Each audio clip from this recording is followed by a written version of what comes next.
Il y a les traditions familiales aussi. Un des plus célèbres d'entre eux était un Bachaga, qui était une espèce de chef local, le Bachaga Boualam, dont la famille s'était toujours battue dans l'armée française dans le passé. Oui, et depuis 1831, Ouais. la famille du Bachaga Boualem est du côté de la France. Mm. Alors après, il va devenir effectivement l'emblème de ces harkis, lui-même n'étant pas directement harki, hein, puisqu'il est français.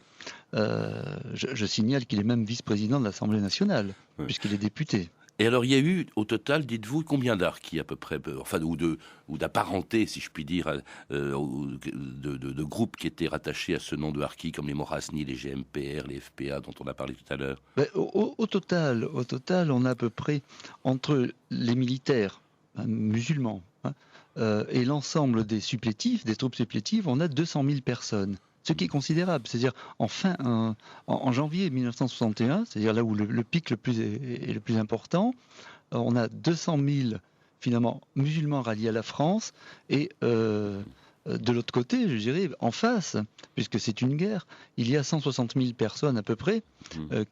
qui appartiennent à l'ALN ou FLN. Donc il y a plus en 1961, de musulmans ralliés à la France que de musulmans acquis aux idées du FLN. J'ai pas dit acquis aux idées d'indépendance. Ouais. En tout cas, jusqu'aux accords d'Évian, vous le disiez, qui en mars 1962 mettaient fin à la guerre d'Algérie et laissaient les harkis à la merci des représailles des vainqueurs. Ici Évian, eh bien ça y est, la guerre est finie, la paix est signée à Évian. Il y a quelques minutes à peine, les hélicoptères ayant à leur bord les membres de la délégation algérienne sont repartis. La paix est signée, je vous donne rendez-vous à 19h15 pour les détails supplémentaires. Au micro, Jacqueline Baudrier. Depuis midi, l'ordre de cessez-le-feu a donc été donné aux forces armées en Algérie. Que va-t-il se passer maintenant en Algérie? Qu'est-ce que vous comptez faire? Faut rien.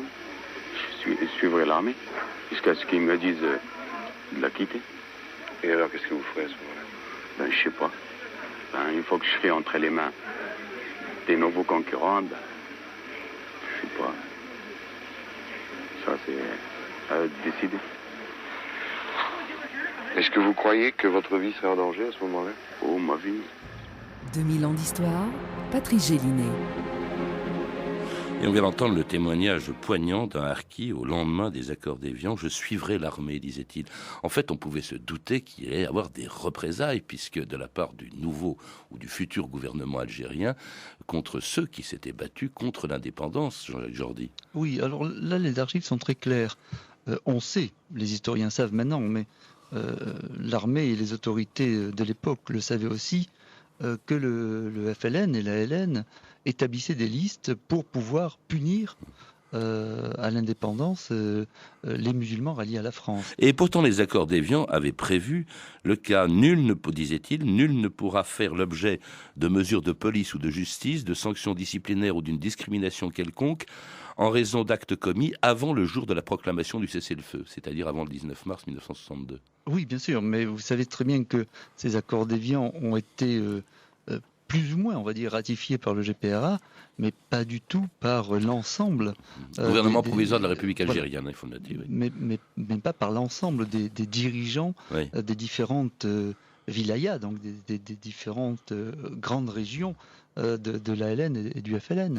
Le GPRA d'ailleurs qui explicitement dit qu'il attendra la proclamation d'indépendance qui se produira en juillet avant de régler le sort justement des harkis, si bien qu'il s'est passé relativement peu d'exactions contre eux, il y en a eu quelques-unes, vous le rappelez, avant l'indépendance, mais alors c'est après la proclamation de l'indépendance en juillet que la violence se déchaîne contre les harkis. J'ai sous les yeux un document que vous connaissez bien qui était le rapport d'un sous-préfet de Kabylie, le rapport de monsieur Robert, qui était sous-préfet d'Agbou, et qui écrit ceci.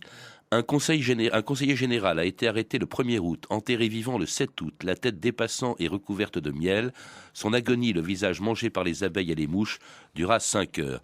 Dans les centres d'interrogatoire, où l'on entendait loin à la ronde les hurlements des torturés, près de la moitié des détenus furent exécutés à raison de 5 à 10 par jour. Des dizaines de harkis furent habillés en femmes, nez, oreilles et lèvres coupées, émasculés, enterrés vivants dans la chaux ou dans le ciment ou brûlés vifs à l'essence. Dans un arrondissement voisin, les harkis morts furent crucifiés sur des portes, forcés à traîner des charrues, nus sous le fouet. C'est terrible, la violence de ces représailles qui sont produites après l'indépendance, surtout en juillet, août, septembre. Jean-Jacques Jordi. Oui, c'est assez terrible parce qu'à partir de la proclamation de l'indépendance, en fait, je dirais que presque tout est permis dans l'ensemble de l'Algérie, mis à part un peu la Wilaya 3 qui fait un peu attention, mais petit à petit, cette Wilaya 3 va faire comme les autres wilayas, c'est-à-dire qu'elle va se livrer à des représailles assez atroces. Mais qui était responsable? Est-ce que c'est le FLN? On dit souvent que ce sont également des gens qui se sont ralliés tardivement à l'indépendance et qui en ont rajouté en quelque sorte pour se donner le sentiment qu'ils étaient favorables au FLN depuis le début, ce qu'on appelait les Martiens, c'est-à-dire ceux qui sont devenus indépendantistes après les accords d'Évian en mars. Effectivement, vous avez raison. Il y a en même temps les deux choses, c'est-à-dire qu'il y a un pouvoir qui est quasiment inexistant dans cette Algérie de juillet-août 62. Il y a un peu un état d'anarchie, tout le monde fait un peu ce qu'il veut. Et puis, il y a effectivement les Martiens, ceux qui arrivent de mars 62 et qui étaient très attentistes et qui là ont l'occasion de montrer, entre guillemets, leur attachement au nouveau pouvoir algérien. Et cet attachement, malheureusement, passe par des massacres et par des massacres. On dit entre 10 000 et même certains chiffres disent 150 000, ce qui est sans doute la réalité entre les deux, de harkis, tandis que d'autres donc traversent la Méditerranée pour échapper aux représailles. Un groupe de 600 harkis est arrivé à Millau cet après-midi. René Reynaud s'y trouvait. Au long du parcours, à Nîmes, à Béziers, comme à Millau, la Croix-Rouge et diverses associations locales d'entraide avaient délégué leurs membres pour apporter des boissons et des casse-croûtes à ces musulmans qui servirent sous notre drapeau et qui ont voulu aujourd'hui revenir en métropole. Charriant de lourds sacs, les hommes, pour la plupart, portaient encore la tenue militaire. Les enfants et les femmes, dans leurs vêtements colorés mais aux teintes délavées, traînaient de maigres baluchons et arboraient de pauvres bijoux de pacotille.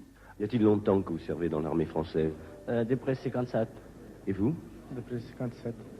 Et est-ce que vous êtes marié? Oui. Est-ce que vous avez des enfants? Oui, j'en ai 2. Est-ce qu'ils vous accompagnent aujourd'hui? Oui. Est-ce que vos parents sont restés en Algérie? Non, c'est mieux, parce qu'on a peur de faire la gare. Et c'était en 1962 l'arrivée des premiers harkis en France pour échapper à ce qu'ils appelaient les félagas. Un retour très difficile que les autorités françaises ont tenté d'empêcher, Jean-Jacques Jordi. C'est peut-être ça qui fait qu'aujourd'hui c'est encore un tabou. Oui, parce que derrière cet empêchement, en fait, il y a aussi la volonté d'abandonner les harkis à leur sort. Ce qui se passe dans le gouvernement français à cette époque, il y a quelqu'un qui va essayer de les défendre, c'est le Premier ministre qui est Georges Pompidou. Mais l'ensemble du gouvernement ne souhaite pas avoir de harkis, ne souhaite pas avoir de musulmans arrivés en masse en France. Parce qu'il y avait les familles qui venaient en même temps que leurs familles, oui. Tout à fait, parce qu'il y avait aussi les familles qui venaient. Et donc, ça a été véritablement une arrivée comme ça qu'on essaye de passer sous silence. Parce qu'il ne faut pas que les Français se rendent compte que des musulmans ont combattu pour eux, finalement, pour la France. Et ces nouveaux Français, on pourrait les dire comme ça, on pourrait les appeler comme ça, vont se trouver parqués. Et le camp du Larzac est le premier camp qui va disparaître très rapidement. Il y a eu Rivesaltes, Saint-Maurice, Sarbat. Ils sont complètement repliés sur eux-mêmes, coupés du monde extérieur, avec des enfants qui ont du mal à accepter cette situation, qui se révolteront en 75. Mais en fait, on n'a pratiquement plus jamais parlé d'eux. C'était très embarrassant en réalité. Ils sont un peu livrés à eux-mêmes pendant ces camps, pendant des années. Oui, livrés à eux-mêmes, et en même temps, ce sont des espaces de relégation. C'est-à-dire qu'effectivement, dans les camps, il peut y avoir une école ou un semblant d'école, il peut y avoir des médecins qui passent, mais il y a véritablement une sorte de contrôle militaire de ces camps-là. C'est censé les protéger contre les exactions du FLN en France. Ce qui est quand même curieux. Ouais. Et ils réclament pendant des années, ils réclameront d'ailleurs en vain pendant des années une reconnaissance qu'ils n'obtiennent finalement qu'en 2001 avec le président Jacques Chirac. Le moment est venu pour nous tous, Français, de porter un regard de vérité sur une histoire méconnue, une histoire déformée, une histoire effacée. Cette histoire est celle de nos frères d'armes qui attendent de la France la patrie qu'ils ont choisie, qu'elle défende leur honneur et leur témoigne l'estime et la reconnaissance auxquelles ils ont droit. Que justice soit enfin rendue à leur honneur de soldats, à leur loyauté, à leur patriotisme. Il a fallu attendre longtemps, Jean-Jacques Jordi, pour entendre ces mots dans la bouche d'un président de la République française, plus de 40 ans. Oui, 40 ans, parce que à un moment donné, effectivement, je crois que l'élément déclencheur, vous l'avez dit au tout départ de cette émission, c'est aussi la phrase du président Bouteflika comparant les harkis à des collabos. Qui compare les harkis avec des collabos. Alors, ça, c'était en 2000. Dans un premier temps, ça suscite pas tellement de levée de bouclier d'ailleurs en France, parmi les parlementaires, mais très rapidement on se rend compte qu'il y a quelque chose qui ne va pas là. Et donc le président Chirac va pour la première fois effectivement avoir ce geste de reconnaissance du drame des harkis et aussi de l'abandon finalement de ces harkis, de ces Français, de ces militaires qu'on a abandonnés à la vindicte populaire. Alors il y a eu cette journal, un an plus tard, cette journée nationale justement des harkis qui a été décidée en 2001, je crois. Oui, c'est le 25 septembre, qui est la journée maintenant nationale des harkis. Moi j'aurais tendance à dire des ex-harkis ou des Français, quoi, des Français qui ont une histoire particulière avec l'Algérie. Et dont beaucoup ont regretté d'avoir fait le choix qu'ils avaient fait justement dans les années 50 ou 60, quand ils ont été recrutés par l'armée française. Je pense au Bachaga Boualem qui dit qu'il regrettait au fond le choix qu'il avait fait. Lui qui avait été vraiment le porte-parole, l'emblème au fond de ces supplétifs algériens se battant aux côtés de l'armée française. Oui, mais je crois que c'est une volonté d'accuser la France, de dire vous m'avez abandonné. Si j'avais su, j'aurais peut-être fait un autre choix. Mais ça, on peut le dire que rétrospectivement, quoi. Pour le Bachaga Boualem, à mon avis, il était très très difficile de faire un autre choix que celui qu'il a fait. Mais est-ce que cette journée nationale des harkis suffit au fond à reconnaître ce drame qu'ils ont pu vivre?